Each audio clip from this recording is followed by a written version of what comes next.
Welcome to WROL Comic Chat. With me today, we have Hawk Guy. Hello, everybody. Also, we have Boomstam. Hello, guys. And then, fresh off, just getting in a high-speed traffic pursuit, apparently, we have Digidax. And I lost versus the law, believe it or not. Yeah. What's up, fanboys? I still can't believe that when you told them you were rushing home to come talk about comics with us today, that they didn't just let you off and, you know, as Boomstam said, just get you a police export going. I know. I mean, that would have been the right thing to do, but, you know, we know how most cops are, I guess. Yeah. And so whenever that officer checks out the podcast today, because I'm sure almost everybody's listening to it by now, whenever he listens to this, he's going to have to live with the guilt of putting us 30 minutes behind schedule.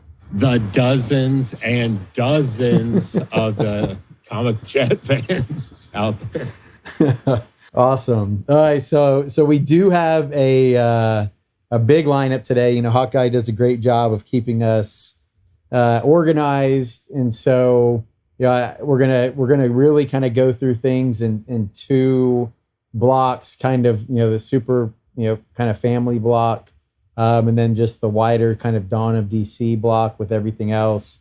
And then there's some kind of peripheral issues that we're going to try to shoot another one and come back next week for that. So without further ado, I pass it over to Hawkeye to jump in the driver's seat for everything. All right. How's it going, guys? So first off, Boomstam wants to make a quick announcement about a retirement at the DC offices. Boom, why don't you go and fill us in? Yeah, long-time Superman editor Mike Carlin. He had an announcement that he's going to retire, or he did retire. He's been around, well, at least since the Death of Superman books, and you know, we as a big-time Superman fan, I just a little bit sad to see him go, but it's also good that you know, new people get to work with the character and get to write and do the art and edit the stories for DC. So I think that's a good thing. But just wanted to give Mike a big shout out for all his work throughout the years. So yeah, that's an amazing run. That's an amazingly long run in comics. Yeah. Especially when you consider all the changes DC has made over the years. Plenty of times his head could have been on the chopping block, and he has made it 37 years. That's really incredible in comics. Exactly. All right. Well, let's do the man a little bit of honor here, and let's jump into the line of books he's most famously known for editing.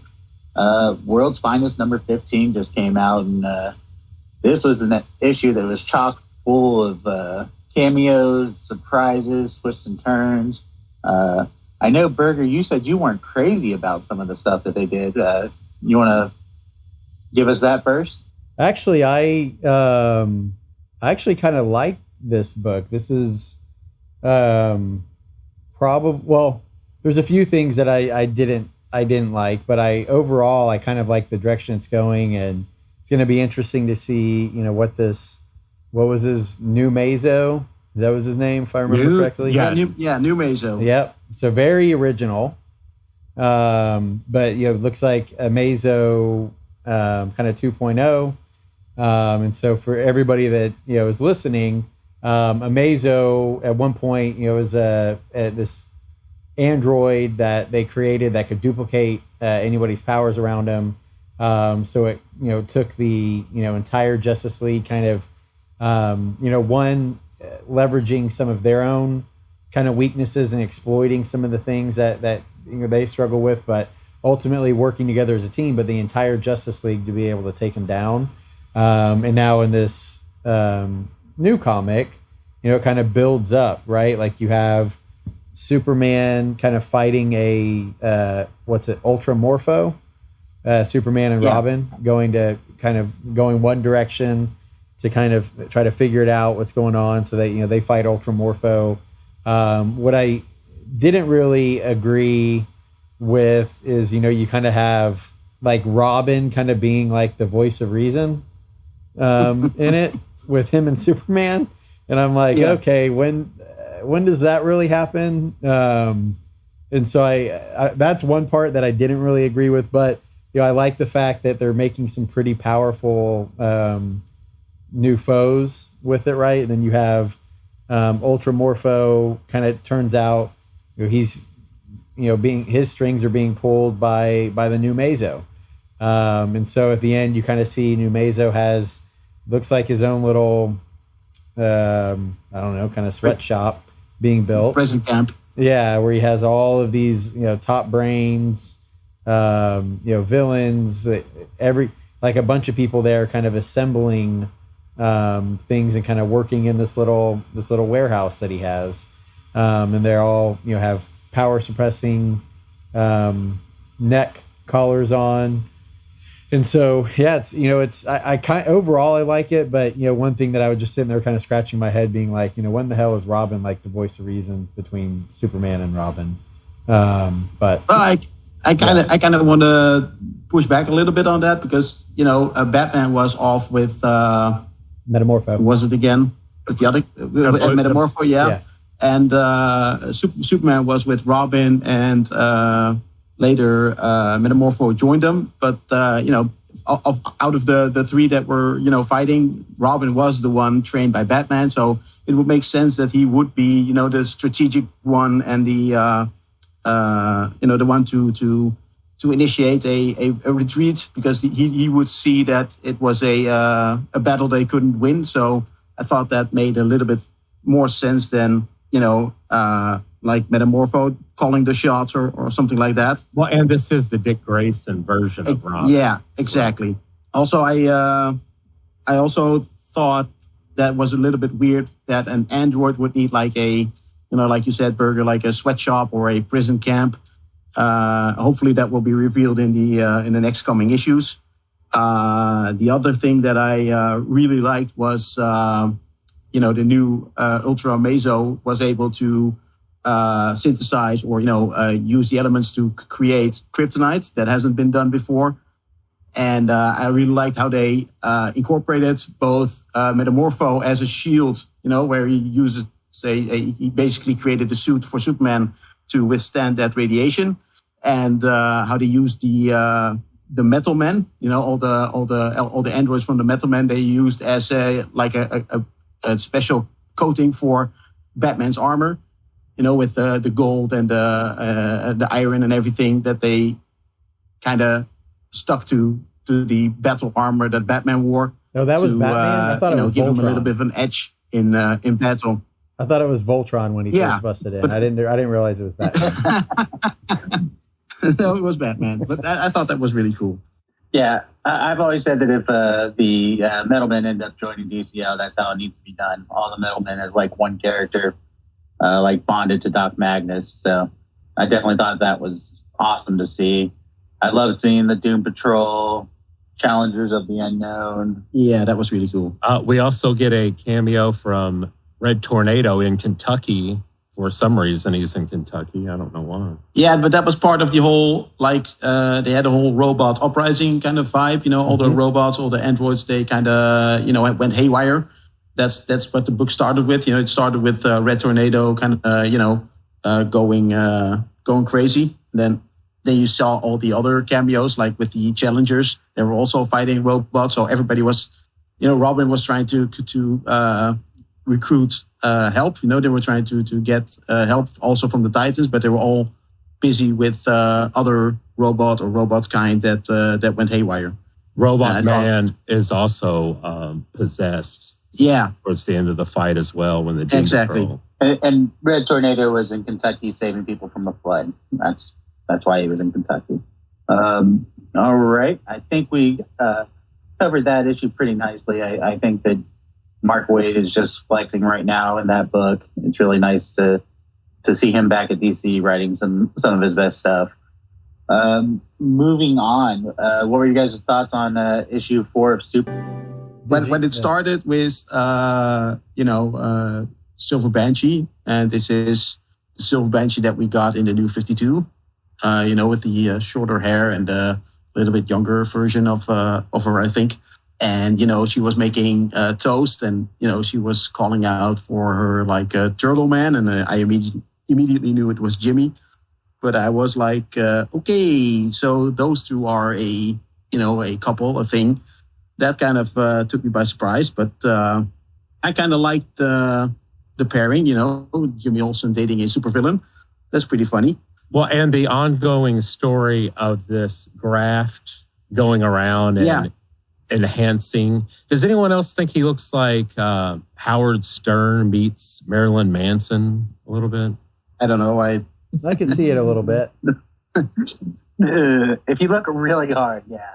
That was kind of like the other thing that I was gonna get to was I really liked how they are using kryptonite to enhance all the other villains. They did it with Parasite, and they now do it with Silver Banshee, because she turned into Silver Banshee at the door, and then the doctor, Dr. Graft, he uses like a gauntlet with different colored kryptonite, and that changes her back to human. So he's kind of using kryptonite not on Superman, at least not directly. He's using it to get to the friends, family, and foes to get at Superman. And I think that's a really cool way to to attack Superman. One of my favorite parts is the opening. You see the prisoners, and they're talking about Superman, and they're like, "Hey, I think Batman could, beat him." And they just sound like a bunch of comic book nerds kind of going around. And you see Luthor, he's like irritated by it. So he gets that acorn and flicks it right in his throat. I mean, I thought that was an awesome moment. Like, he's like irritated that, they're down in Superman. I thought it was pretty cool. Yeah, that was pretty cool, yeah. Normally he would have, maybe joined in, and joined in the trash talk. But you can see that they are now, trying to work together and, trying to help each other for the greater good. I also thought it was pretty funny how they basically changed Lex's origin story, where he was like a sort of like a Batman version of, maybe Blue Beetle version of a superhero, where he had all this little tech gadgets, and he was trying to use it to clean up the streets before Superman even arrived in Metropolis. I thought that was pretty cool. Yeah, I definitely thought that was an interesting change they made to Lex's backstory. Yeah. One thing I wanted to point out was the call out to Imperiex from our Worlds at War. Mm-hmm. Them finding the long lost sword from him. I thought that was a pretty neat little call out to the history of DC. Berger, what did you think about the issue? So I liked it a few things. I thought the beginning was funny. As Digi pointed out, I really enjoyed where it kind of jumps forward a little bit in time from the last one. And during that time where it kind of breaks down, like, hey, like, look, like Lex is explaining, like, look, here's all the things we've done together, all the good that we've been able to accomplish together. And then it kind of shows, where Superman and him have been working together. So I liked that a lot. And then, like the reveal at the end with, Jimmy and Silver Banshee dating. But I think that the thing that I at least kind of brought my, I guess, just kind of internally made me be like, okay, finally, we kind of got something, was how it started kind of explain like who these new bads are, and how exactly they're kind of at odds with Lex. Because, for a while, like, it teases them, it shows like, a few shots of them in each comic, but you're sitting there and you're like, who are these guys? Like, what's going on? But now that it's really kind of explaining how it is they're changing people, where somewhat of where kind of their origin came from, it's kind of putting kind of the series kind of into a better picture for me. But I think that those are my main takeaways. All right. Our next book here is one that I know, Berger, you didn't have a chance to get to because your physical subscription didn't take for whatever reason. But Superboy #2 came out this week, and at least for physical and being able to purchase and not just get through the DC app. Boom, Sam, I know you read this last week. What did you think of it? It's, I started the first issue, a little bit disappointed because how it started. I got into that the last time. This one was a little bit better. It was it's kind of finding its way a little bit. It was like we talked about the last time about, it kind of went that direction about Superboy showing this new team, the Cosmoteers or whatever they're called. That team is kind of like a superhero team that doesn't mind killing.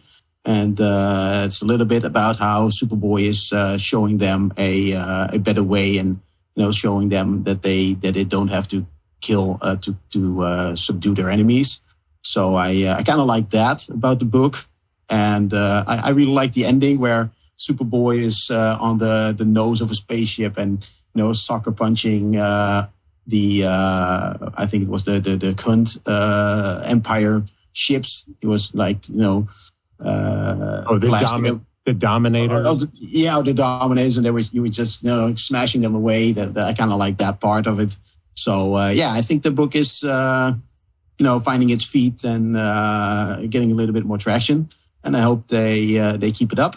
Well, the Cosmoteers, their main motivation is going around and freeing the people that the Dominators experimented on. Correct?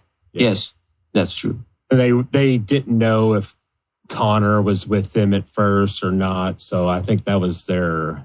Yeah, they thought he was like a failed clone from the Dominators, just like they were, and then they may have even saw him as an enemy.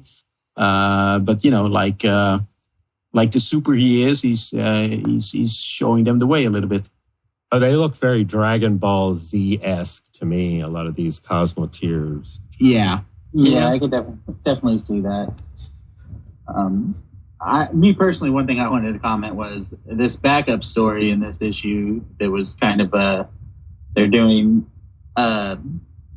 little snippets of what the 2022 round robin books would have been like. Mm-hmm. And this month they had Kid Flash, The Speed of Fear. Oh, yeah.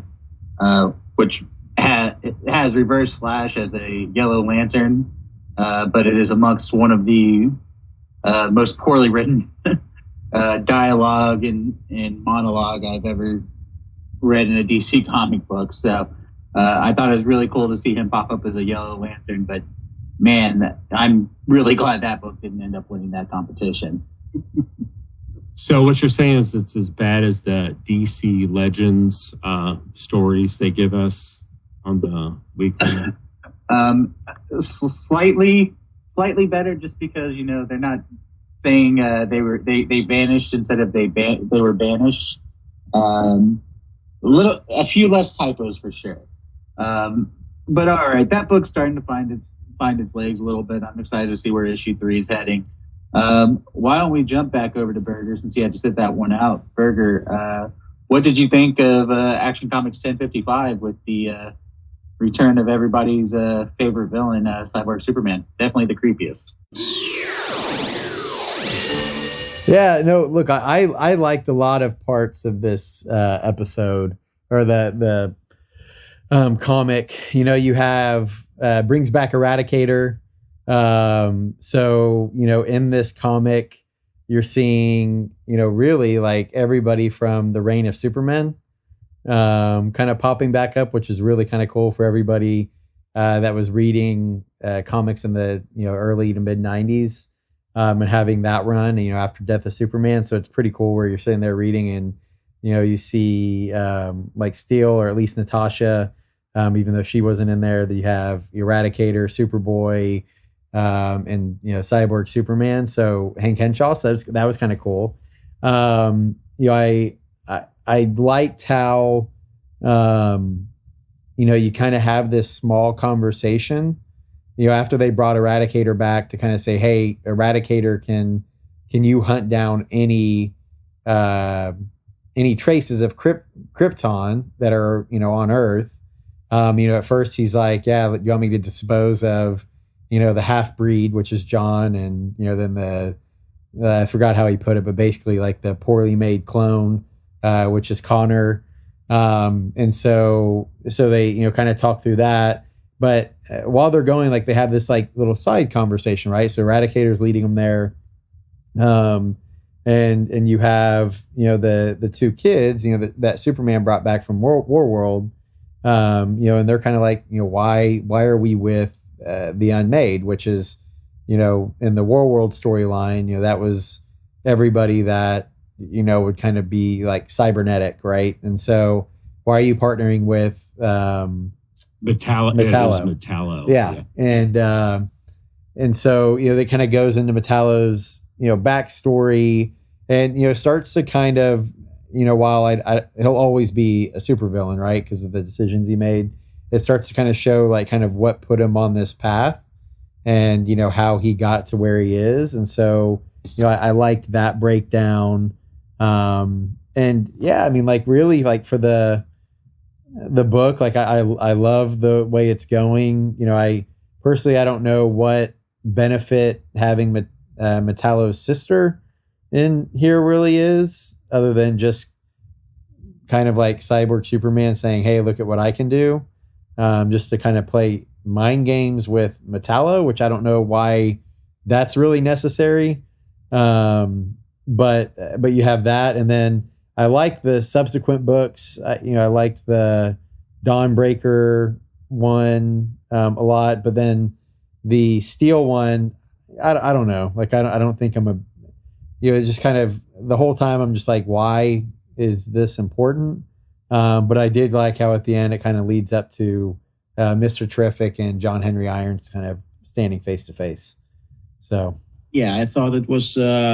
I'm right there with you, Burke. I agree with everything you say. I just want to point out I thought it was very cool that Henshaw was able to remake his body or a body, and control technology even from the Phantom Zone. And I like how that was explained. I thought that was pretty cool.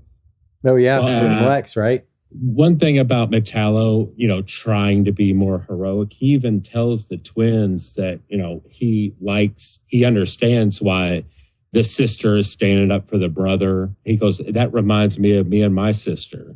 Yeah. So Tracy seems to be there as a plot device to, I guess, turn Metallo around. Exactly.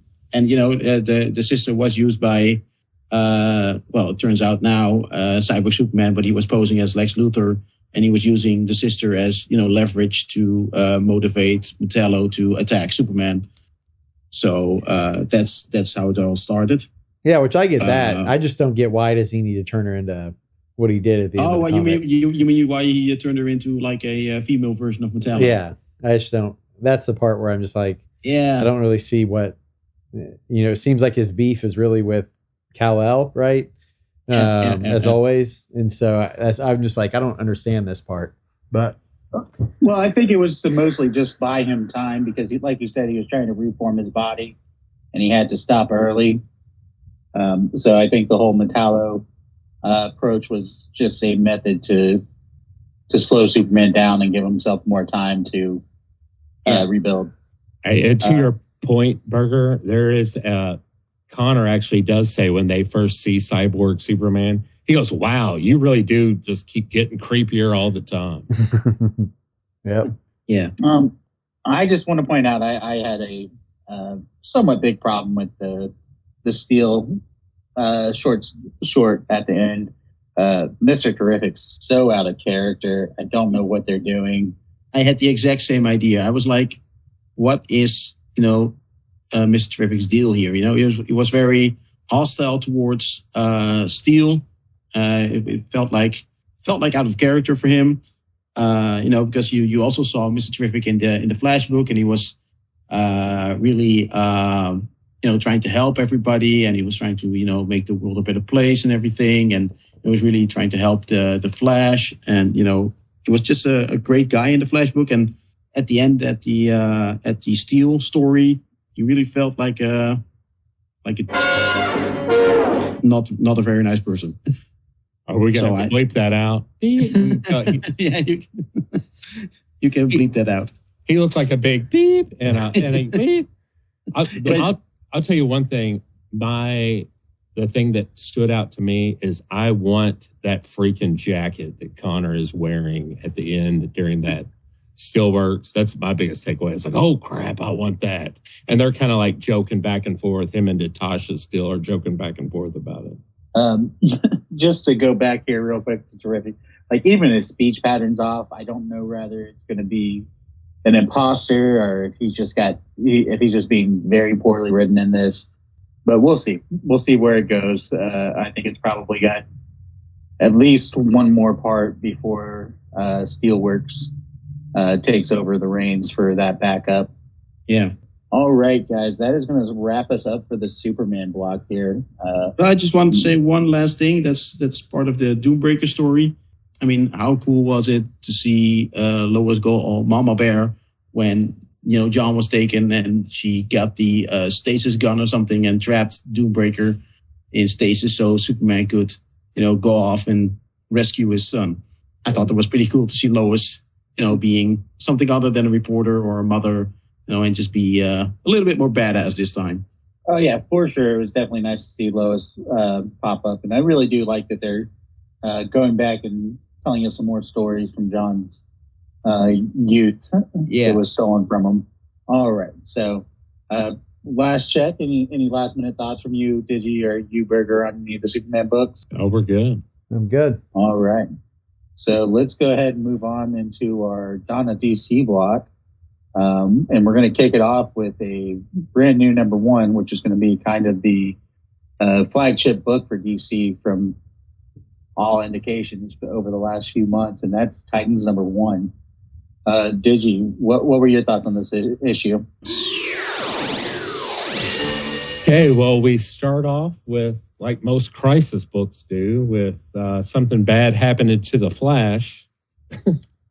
And from there, you don't see it, but Nightwing is trying to get the team together. Everybody's getting excited. We're like, hey, here we are. And, we got Titan's Tower back and, the world's watching.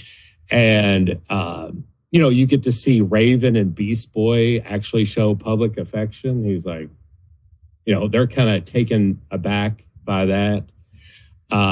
And then as soon as, they're supposed to have their homecoming, you see Titano attacking a nuclear plant out of nowhere. And then, they boom there really quickly.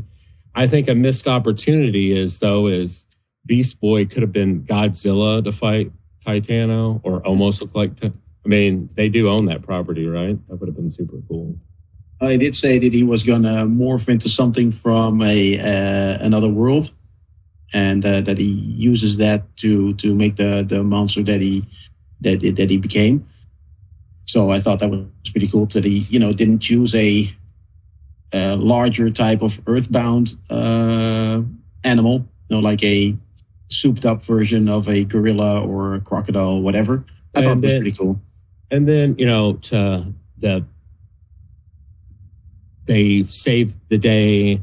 Of course, Peacemaker, he's all over the place now. He comes down. He's like, hey, let's make a deal we want you to make a deal with the government. Of course, Nightwing declines and says, we're just not going to be for one nation. We're going to be for, everyone. And it goes from there. I guess Waller is already pulling the strings on that one as well.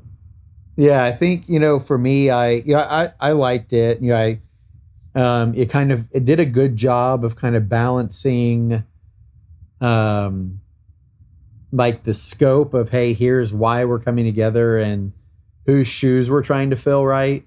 With, some of like the, hey, we're all roommates again, and, kind of having some of those light moments. So I really liked that.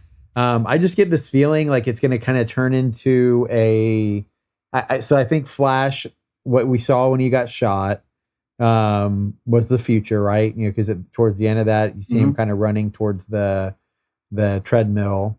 And so So I think he got shot, and he's like basically like, "Hey, I'm dying. I have this much time." Runs and says goodbye, then runs to the treadmill to his family. Runs to the treadmill, comes. I think he comes back in time, and so I think this is going to turn into like a big murder investigation. Like, how did this happen? And that's going to kind of be what, at least part of their storyline is about, is trying to figure that out. But yeah, but again, I like the direction of it.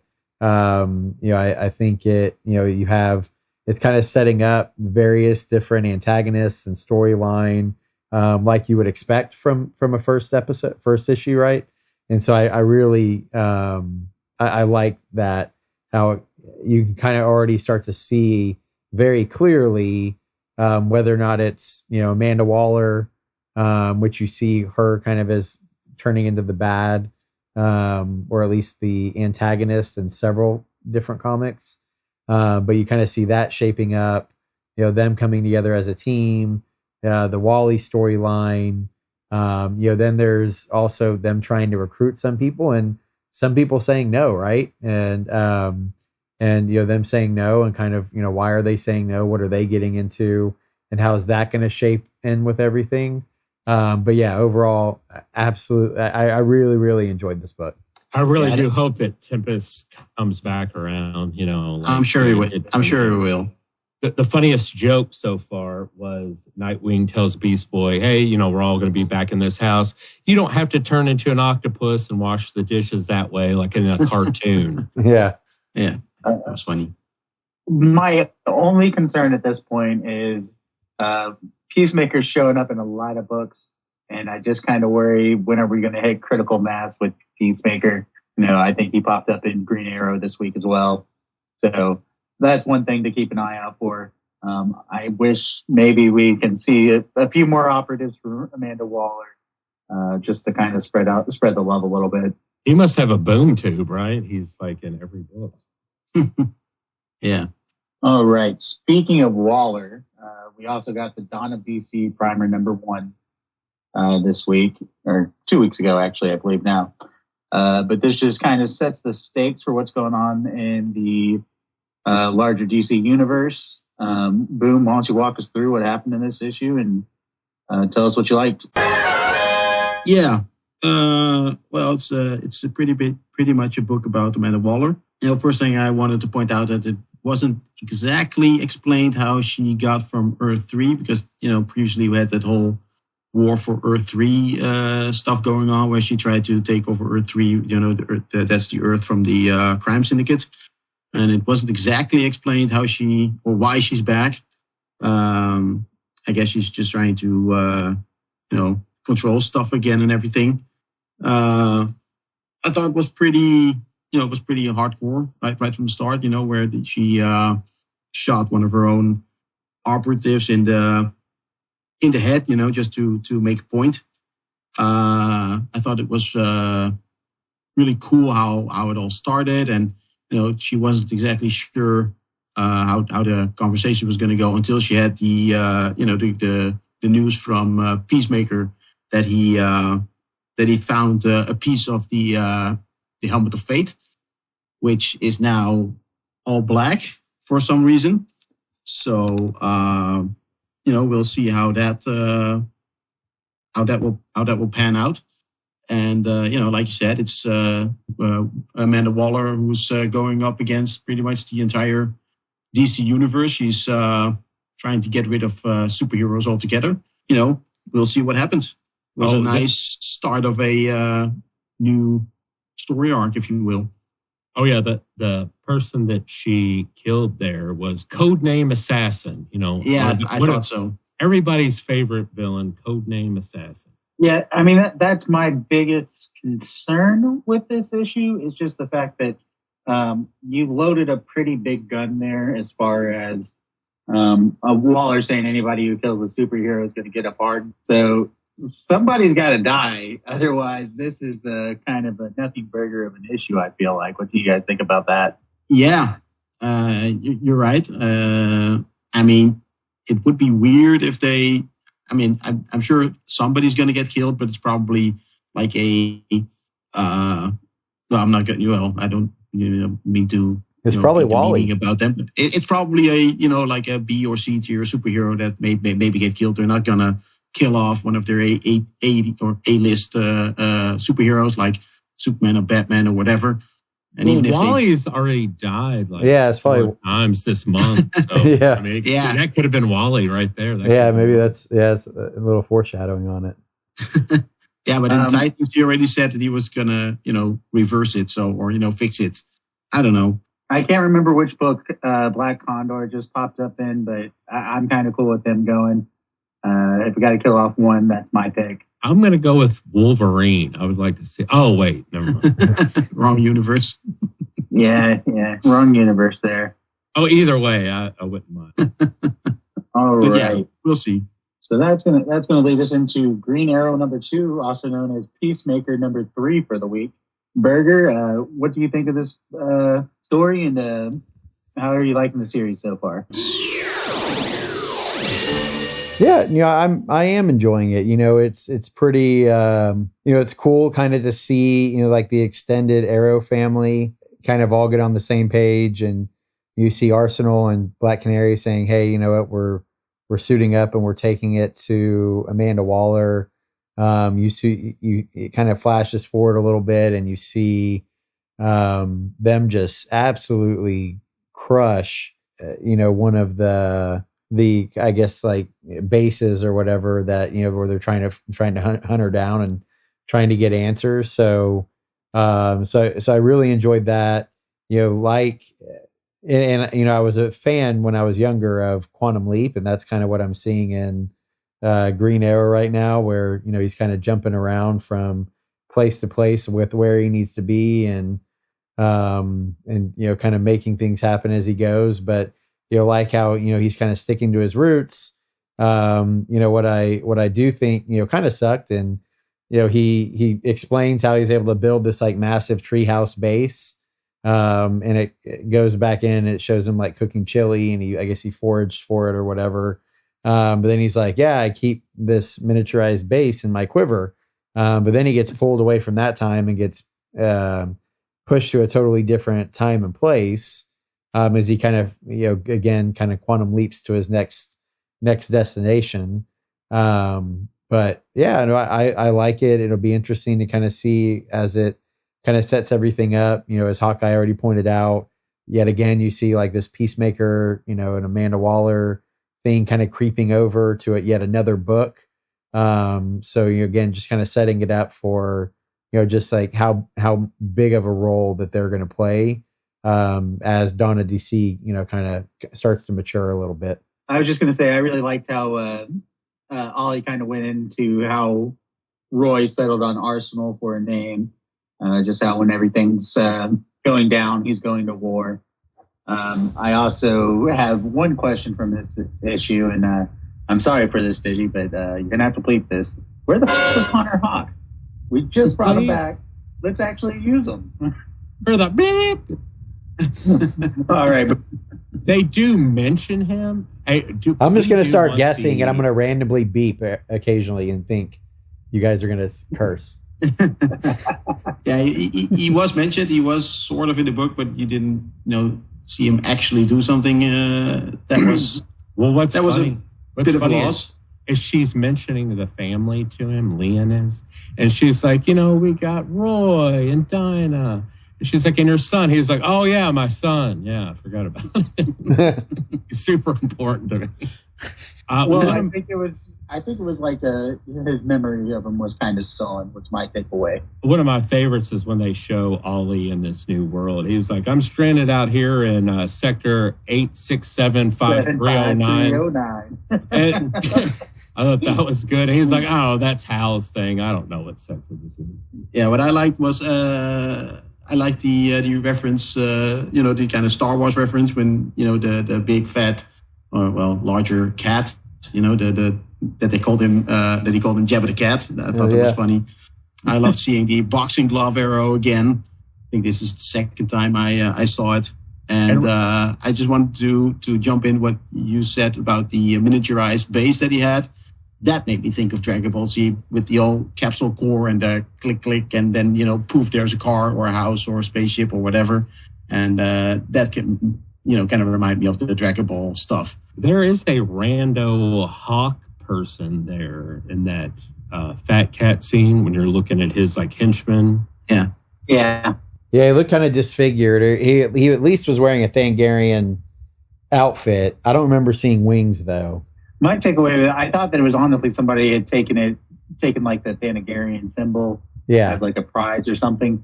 Right. It was kind of my first thought when I saw it. It could have been that. All right. So I think our next book on the agenda here is a book that has been much delayed. Everybody wants to read it, but it's been delayed probably 2 or 3 times now. But that's JSA number 4 came out this week. Won't you let us know what happened and what you liked about this issue? Okay, I mean, I do have a question. It does say the new golden age on it. Is this happening now? I mean, I know it keeps saying, this happened in the past, this happened here, but is this mainstream universe, this book? It seems like it. So, yeah. Yeah, because it's talking about like Khalid and how he's separate from Kent. Yeah, and with Khalid, which is the current one, right? But then also how he doesn't have Naboo in the helm, which made me kind of wonder if that has something to do with the Black Helm, from the preview. Well, and we saw Peacemaker pick it up, of course. Yeah. He's everywhere. But yeah, this it starts off with Madame Xanadu and Deadman, and they're like doing a ritual. And right before they get zapped, there's all kinds of like premonitions. Yeah, things coming out. It's like beware of Eclipso within. The Green Lantern can save the Red Lantern, and Sandman's nightmare will wear his mask. So I'm assuming this could be leading to the nightmare event. Yeah, they had further. They also had further hints in the same issue because later. The new Wildcat and Dr. Midnight, the girl versions of them, like from the TV show. Wildcat was using like Lazarus pills, to keep something suppressed, and I'm guessing that's Eclipso. And the other stuff that they mentioned at the fortune telling, or if you will, that was also more or less addressed throughout the issue. And I just wanted to point out that the snow globe that they used during the fortune-telling session, which blew up the Madame Xanadu shop, that's the same snow globe that's been used in Flashpoint Beyond. So that made me think that it's also, current continuity. So, yeah, then Degaton, he's been after the GSA. Their whole thing is to write him out of existence. They keeps coming back and trying to take him down. He's prepared for everything. He has a, kryptonite ring. He was ready for Alan Scott, Jay Garrick, but he wasn't prepared for Batman's daughter, the Helen Bertinelli version. I guess, or Helena Wayne. Yeah, Helena Wayne version. Wayne, yeah. So he wasn't prepared for her or the Khalid Dr. Fate, so that's why he failed. And it shows him back in the past with his old self, missing the finger. And then I guess we get the end. We get Batman meeting his daughter for the first time. Yeah, that was pretty cool. Yeah, her creating a little paradox, right, by going and finding her dad, which she was supposed to stay out of Gotham. But yeah, I enjoyed this book as well. Like I like the direction it's going. I wish I keep wanting to say episodes. The books are coming out a little faster. But yeah, I like that this issue kind of seemed like it was less kind of explaining and more action. And I believe it referenced that this is really like there's this JSA iteration and then only one other prior one. And they basically need to get through this one to then go further back. And then the whole aim is for Degaton to replace the JSA with his own version of the JSA. That's why he's killing them from the future and working his way back. One thing I wanted to point out is I really liked Huntress's version of the JSA where she's taking villains and allowing them to redeem themselves. So, you got Solomon Grundy, Gentleman Ghost, Icicle, just all kinds of classic just JSA villains that she brings into the fold. Previously, the other thing I always question is how the hell is Perdagaton killing the Spectre? That's one I struggle with just a little bit. Yeah. And then I just wanted to go back to Digi. He brought up the prophecies that popped up when the snow globe went crazy. And I just wanted to break them down while we're looking at it. So beware, Eclipso is within. That's obviously a reference to later in the issue with Wildcat and Dr. Midnight. Only the Green Lantern can save the Red Lantern. That's going to be a tie-in to the Alan Scott book that's going to be coming out, I think, starting in September, maybe October. The Sandman's Nightmare will wear his mask. I don't know whether that is going to be a tie to Nightmare or if it's going to be a tie to the Sandman miniseries, or if the two are just going to be interconnected, potentially. Jay Garrick will find Joy again. That's going to be his daughter coming back to him. And then Do Not Trust the Witch Girl. I think that's going to be a reference to Salem from Stargirl and the Lost Children. Yep, definitely. Just wanted to make sure I had all those straight in my head. Another thing I enjoyed was Perdagaton meeting up with his older self in the past after he gets his ass kicked by Huntress and Dr. Fate. Yeah, he's like, hey, now a-hole, I can't even give a middle finger anymore. Just you ruined it. Beep. All right. Let's go ahead and move on to our next book. We had Cyborg #1. Berger, did you get a chance to read this one? I did. I think out of all of the books, that over the last couple of weeks, this is probably my least favorite. I think, when I kind of look at, I don't know, it kind of feels like it just keeps drawing out like him and his dad's issues for a long time. And a lot of the Cyborg stuff. And so part of it's that, I think the one thing when I look at it and I'm like, hey, it'll be interesting to see what this does. And, like we're hearing about AI all over the place. I mean, I'm sure there's probably people out there getting ready to rip us off with AI and duplicate our voices and do their own podcast with it. We can only hope so. But hasn't been here since our Digidex hasn't been here since the first episode. I don't know what you're talking about.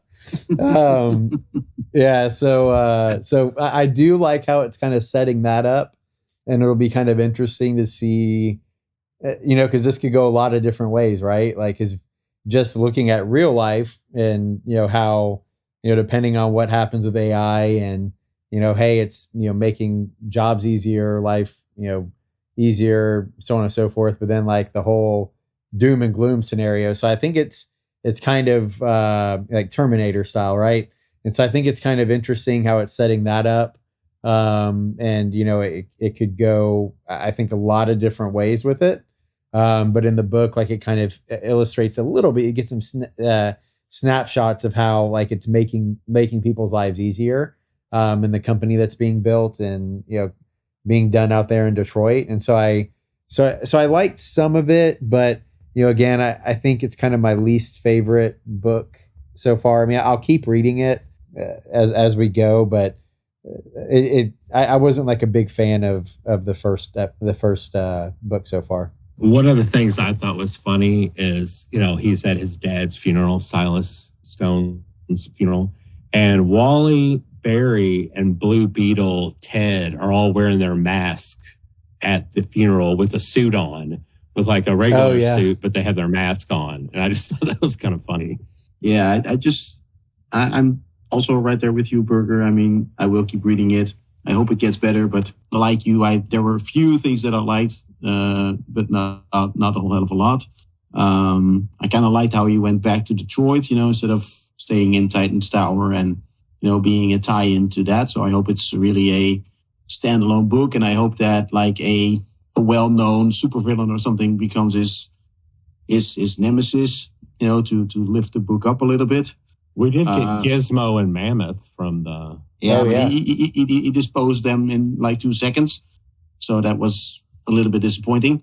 Also, what I wanted to point out was that, his father died and it didn't really seem to, move him that much. And I know he and his father had a strange relationship. I mean, but it felt a little bit cold for me. He's still your father. So I didn't really like that. He could have especially been a little bit more emotional about, his father's passing. Especially whenever it goes down to like his whole reason is it basically made it seem like I wanted to play sports and my dad wanted me to be a scientist. Yeah.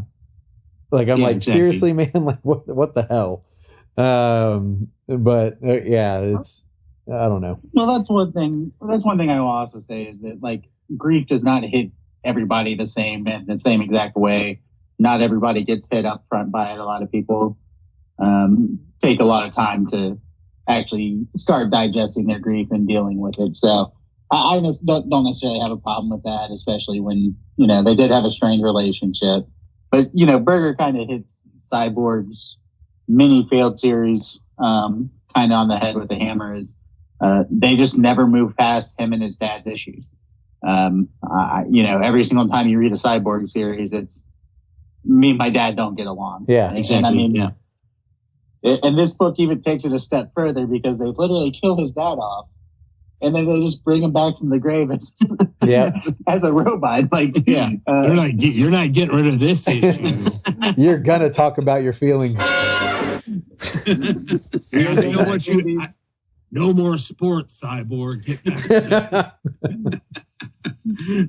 We are just gonna bring these issues back from the grave. We literally killed him off, and you still cannot escape. Like I said, in our notes here, I do think that it is a better start. Other Cyborg series I've tried, but like one of the other things too is they need to build out a supporting cast for him. If you're going to have a book that can stand on its own, and not just be he pops up and has a 5 to 10 issue run every 3 or 4 years. You have to build out a supporting cast. You have to give him. Well, we already have his dad back, so we're starting to support him. That's why I said he needed like a big, well, maybe not too big, but like a bigger nemesis, like a bigger bad guy who's a little bit more well known.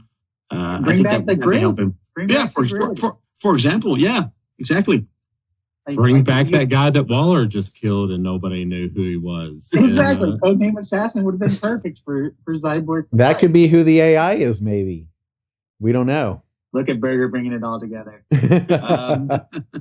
All right. So come on, DC. Beep. We're all kind of hopeful maybe that series will find its legs as it goes. Sometimes it does take a little bit of time to really for a series to figure out what it is and where it needs to go. But on the other hand, let's talk about a series that is known where it is and knows where it's going. And unfortunately, where it's going is to a new writer here soon. Let's talk about Flash number 799. Berger, why don't you jump on this one?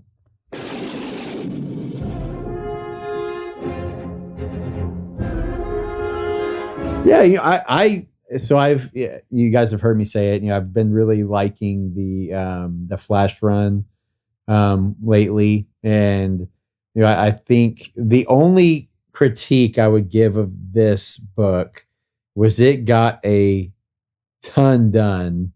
Like there was a lot of stuff, different things and different pieces moving the entire book. You literally go from Gold Beetle, which again, DC, we need more Gold Beetle in our lives. I really like how it kind of showed like and maybe it's because it was a younger version of her, right? Her a little bit on the immature side, but having fun and I wish it actually showed what was happening because all you do is have her and I can't remember the wrestling guy's name. Omega Bam Man. Yeah. Like you have them like chest bumping, high-fiving, and taking down like Anti-Monitor and all of these big bads, and they're just like dancing on top of like their lifeless bodies at the end. And I am a massive Gold Beetle fan. But again, there's a ton of stuff going on. Like it is very difficult to go from, hey, how are we getting to our destination in this new terrific spacecraft, to fighting monstrous big bads, and people just standing there scratching their head like, what the heck are these two doing?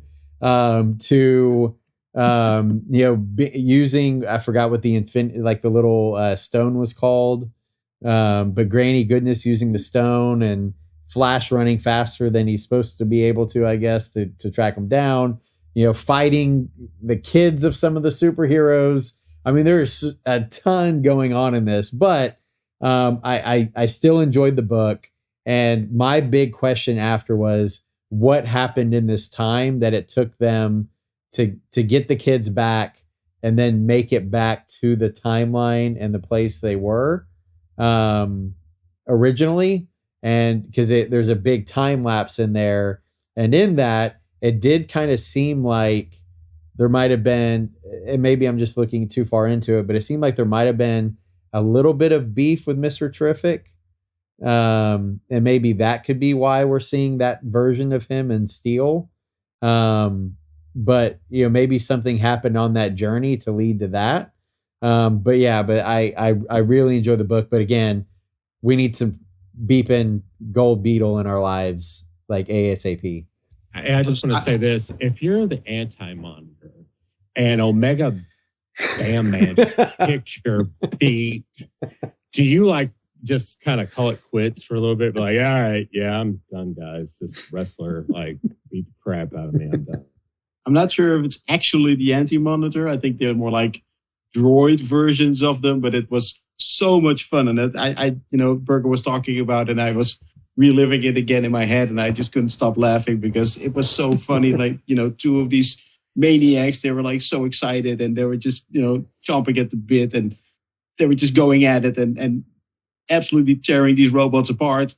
And, because Berger was talking about it, I was, rereading it again in my head, and I was laughing while I was reading it, and then Berger started talking about it, and I just couldn't stop laughing about it again. It was just so funny. Me personally, one of the things that I noticed in this book that I really want to make sure that DC does some follow up on is that's Mr. Terrific's son. One of the three children. That's as a Mr. Terrific fan, that's one of the building blocks of his character is the loss of his wife and his child. And I really want to see that story get explored somewhere. I would love to see Mr. Terrific to get a miniseries at some point where it kind of tackles this and, explores their relationship. That is definitely going to be a complicated one. Well, Wally is the one that he says, scan him. These are the children of other people, scan him. So. Yeah. Well, I mean, Granny told him, in one of the children's fighting his own father at my command, taken from his mother's womb. So she tells him, one of them's a Lord of Chaos. So, I mean, those three kids definitely are super powerful. I hope that there's some kind of follow up on them in the near future of DC. But I mean, could that be the Witch Girl they're talking about? Where, you're like, I want to see that spinoff. I want to see that spinoff. I want to see that spinoff. Do you guys think that could be the Witch Girl they're talking about in JSA? No, I think that the Witch Girl is going to be Salem. Okay. Yeah, definitely. I just feel like that ties closer to Jeff Johns since he wrote both series. I think that's more likely of a payoff there. Also, guys, Wally with the full beard and the shaggy hair, keep it, cut it. What do you guys think? Cut it. Oh yeah, cut it. Oh god, that makes me itchy just looking at it. All right. Well, I think we got one more issue that's going to have a story by this creative team in 800, as well as all the backup material that's going to come with that. So but before, it's going to be a sad episode when we have to record that. So before we jump into this next one, I just have a quick question for you guys. So this is like the big, it's been talked about quite a bit, right? Nightwing gets powers. So I have a question for you guys. If you had all of a sudden, hey, I'm able to get powers, like what's the one power you're like, hey, this is what I'd have to have? Boom. Light, obviously. Okay, so Boom says flight. What would you do with when you first got it? Like, where would you be flying to, other than to come to Texas to come hang out? Where would you be going? Obviously, I would use it to cut my commute short for work. And yeah, it would make traveling to you guys a little bit more, cost effective, a little bit more efficient. And I would definitely, come see you guys. Go to Disney World, Universal. Yeah, I'd have a much easier time getting my comic books because I could just fly to the best comic books in the States. We don't really have that many comic books here, so I have to order them online. But yeah, pretty much that. What about you, Hawkeye? Give me a connection to the Speed Force. Easy choice. It's basically do whatever you want power.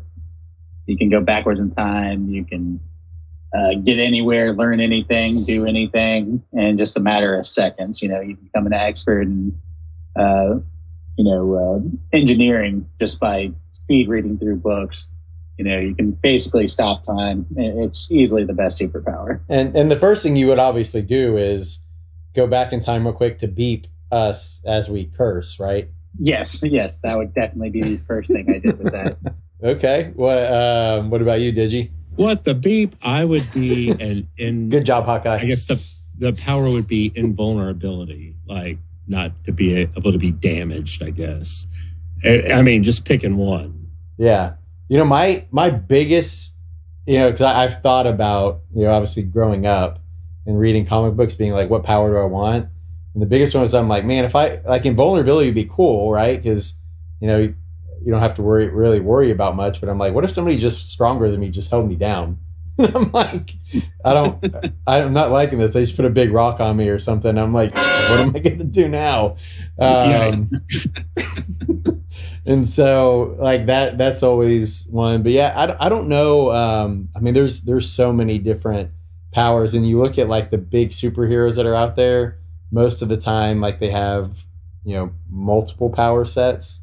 But I think if I had to go with just one, I mean, maybe immortality would be kind of cool.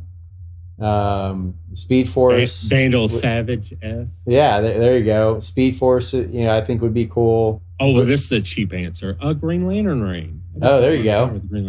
But no, yeah, like willpower for it. Yeah, because when I started seeing I lose it immediately. Somebody else. But when I started like looking at like, hey, I wonder what Nightwing's power set's going to be.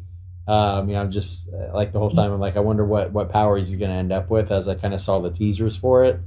But anyways, I know I derailed this for a second. But who wants to jump in and kind of give their spin? Hawkeye, you want to go first? Normally you let us go first. Yeah, I'll jump on this one. Just a all-around super awesome issue. I mean, you get Nightwing getting superpowers. He just kind of comes in and trashes Grodd in a matter of seconds. Then you get a showdown in hell between Neuron and Trigon, which is an absolutely hilarious thing when you have two demons just kind of trash talking each other. Neuron telling Trigon, you don't have to show up and be 100 feet tall. It kind of feels like you're overcompensating for something. Flash and Nightwing being able to run side by side together. That's definitely something cool that you don't get to see every day. And then, you also get this cool scene in the middle with Superman just taking Nightwing up into space to just go and look at Earth from a different perspective. That's one of my favorite things that DC is now bringing back to is just that relationship between Dick and Clark is Dick Clark. It's just a super fun thing to see, and you have to love the fact that Superman and him just have this super wholesome relationship that's kind of rooted in the classic days of DC Comics. Then you got the big finale here where you got the fight against the demons of hell at the Mascara. Nightwing takes man, why am I drawing a blank on the little girl's name? Olivia, thank you. Takes her on the run. He faces down Neron. Neron just tries to tempt him, and Nightwing just, no, you don't give up one life. It doesn't matter how many lives I could save like that. We're going to get it done anyway, and sends him back to his true form, which is just this giant glop of green goo. Then we see Olivia becomes an official Amazon, and she's going to stay with Queen Hippolyta and be raised as an Amazon. So that's going to be pretty cool to see. And then, you wrap up here with the Raven showing up in Neron and turning him over to Blaze and just saying, hey, you owe me a favor. I'm sure that's going to pay off somewhere in the future in Titans. And then, I've really enjoyed the backup with John and Clark getting to bond and start building their relationship like the one that Clark and Dick share together. But overall, just has been an absolute fantastic run. I know you're catching up on it, Burger. Have you been enjoying what you've read so far? Yeah, so I skipped ahead by like 25 issues just to read the last two so I could be ready for today. See what I sacrificed for this? And so, but I skipped ahead. Yeah, I liked it. I liked a lot of the different components. I liked how you got to see Nightwing kind of outthinking. He's like, hey, I want to get a hold of this contract, for the girl, and says, hey, only one parent signed her over to you, Neron. So I legally adopted her, right? And so I thought that was kind of cool. You got to see him think. You got to see how he continues to reaffirm, after the last crisis, how he's kind of like the light, and like even when tempted, even when the dark's around you, like he's the light, and so I enjoyed that part. I look forward to kind of seeing a little bit more of Olivia in the future. I know she was left on Themyscira, to continue to train, and she obviously has a little bit of the pedigree. She's shown somewhat of how strong she is. So I think that's kind of cool. And honestly, like I guess, I don't read a lot of like Raven stuff all the time, but, seeing at the end where she just really showing how powerful she is. And, you see various things throughout it where, she's like, hey, we're here, I'm going to block off your guys' ability to see certain things. Then all the way to where, you see her dad and Neron at one point, you see Trigon, right? And them kind of staring each other down, and Trigon kind of giving him that, you better, kind of get your together, beat your beep together. Sorry. And you kind of better, you handle this. And so Neron and him kind of looking at each other as equals, right? And then she comes in and she just freaking slaps the beep out of him. And that's it. So it was, I liked a lot of it. I am enjoying this book. Again, I'm trying to catch up a lot on Nightwing, but so far I am really enjoying it. So anybody out there listening, if you haven't picked up Nightwing, I absolutely recommend it. Yeah. Raven is really, growing from this, a little bit of a, not exactly a scared little girl, but, a little bit of a girl who's afraid of her father, and, had all that history, and she's now really coming into her own, and she's becoming really, really badass in all the books, now in Nightwing, but also in Titans. She's really finding her power, and she's really finding out how strong she really is. And I thought that was pretty cool. And what did you guys think of the superhero name Olivia chose for herself? It's Nightbuster because she wanted to use Nightwing's part of Nightwing's name, and her father is Blockbuster, so she kind of combined those two. And I thought that was pretty cool. It's about as good as New Mazo to me. Wow. Raven kind of explained it, because she. I mean, I already said about the knight part, but she chose her father's name because of her, more like a taunt to her father, just like and Raven, responded to that, how she got having a evil dad, and confronting him about that was relatable for her. So I thought that was a pretty nice moment between Olivia and Raven. Oh yeah, it was a cool moment. I think I like the Super Nightwing costume a little bit. It seems like a throwback to the one he had in the 90s with the yellow in it a little bit. For sure. All right, guys. That is actually the end of our list for this week. We're going to be back next week. We got 5 books for sure, and then we'll probably give Boom a little bit of time to fill us in on some of the books we haven't been going over, because that man reads everything. But we may or may not also be having a special guest. If we can make it fit time-wise, we may be bringing somebody on to talk about a classic DC tale and hopefully we'll kind of have a nice little quick-moving 5 issues or so, and then move into a more robust conversation about Justice League the Nail. Any last thoughts from any of you guys, Digi, Boom, Sam, or Burger? No. Love you guys. All dozens and dozens of you beautiful people, or maybe even some animals if you guys are listening. Love you guys.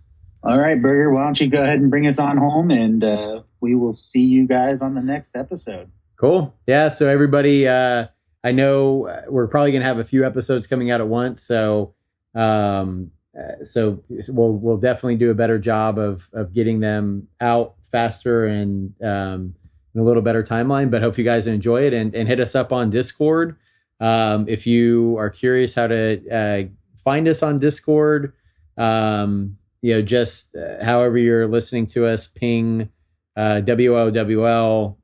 We'll make sure that we get it over to you guys, but hit us up on there. We love chatting. And if you guys ever want to join us to talk comics, we're here and we'd love to hear from you. Thanks, guys.